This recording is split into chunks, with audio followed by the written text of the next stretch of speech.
હું તો વિનંતી કરું છું, માત્ર આદિવાસી સમાજ નહીં, જે કાંઈ પણ થોડા ઘણા બોલનારા નેતા વધ્યા છે ને એની સાથે રહેજો, એને ટેકો આપજો, એની પડખે રહેજો, નહીં તો ગુજરાતમાં બોલે સરકાર એમ ઈચ્છે છે કે કોઈ પણ માણસ ભાજપની સામે બોલવો ન જોઈએ, કોઈ માણસ ભાજપની સામે અવાજ ન ઉઠાવવો જોઈએ, એવું સરકાર ઈચ્છે છે।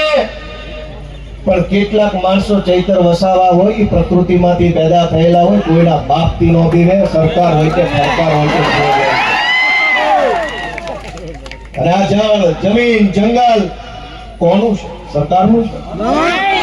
સરકાર નહોતી, જે દિવસે આ દેશમાં સરકારો નહોતી ત્યારે જંગલ હતું કે નહીં? જે દિવસે આ દેશમાં કોઈ સરકાર કોઈ પાર્ટી નહોતી ત્યારે જમીન હતી કે નહીં? અને જે દિવસે આ ભાજપ પાર્ટી કે એના નેતાનો જન્મ નહોતો ત્યારે આ ધરતી પર જળ હતું કે નહીં? ભાજપ વાળા પેદા નહોતા થયા ત્યારે જળ હતું, ભાજપ વાળા પેદા નહોતા થયા ત્યારે જમીન હતી, ભાજપ વાળા પેદા નહોતા થયા ત્યારે જંગલ હતું, અને ભાજપ વાળા પેદા નહોતા થયા ત્યારે આદિવાસી પણ હતા આ દુનિયા ઉપર, આ દેશ ઉપર। તમારી પોલીસ, તમારું ફોરેસ્ટ, તમારા બધા માણસો એ તો હમણાં આવ્યા, આ તો સદીઓથી હાલતી આવતી વ્યવસ્થા છે ને એને સંભાળીને રાખનારો આદિવાસી સમાજ છે દોસ્તો।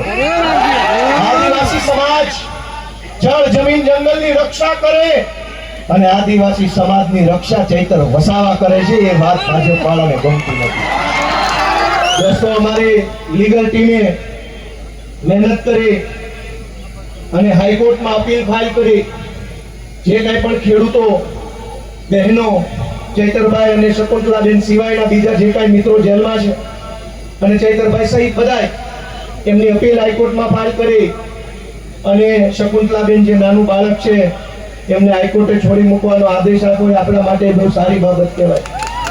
અને બહુ જલ્દી તમામ આપણા જે કાંઈ પણ સાથી મિત્રો જે નિર્દોષ જેલમાં છે એમને પણ વહેલી તકે જેલ મુક્તિ થાય એના માટેના તાબડતોબ પ્રયત્નો સતત ચાલુ છે અને બહુ વહેલી તકે આપણને સારા સમાચાર મળે એવી હું આશા રાખું છું।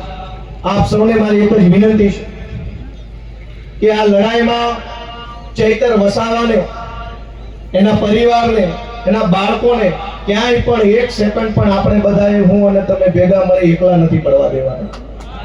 જ્યાં જરૂર પડે, જેવી જરૂર પડે, જ્યારે જરૂર પડે ત્યારે આપણે બધાએ સાથે ઊભું રહેવાનું। અમે બધાએ આજે સાથે છીએ। ચૈતરભાઈ સાથે બહુ પારિવારિક સંબંધ છે મારે, આમ તો હું જે કાંઈ બોલું છું આજે બહુ દુઃખ થાય છે।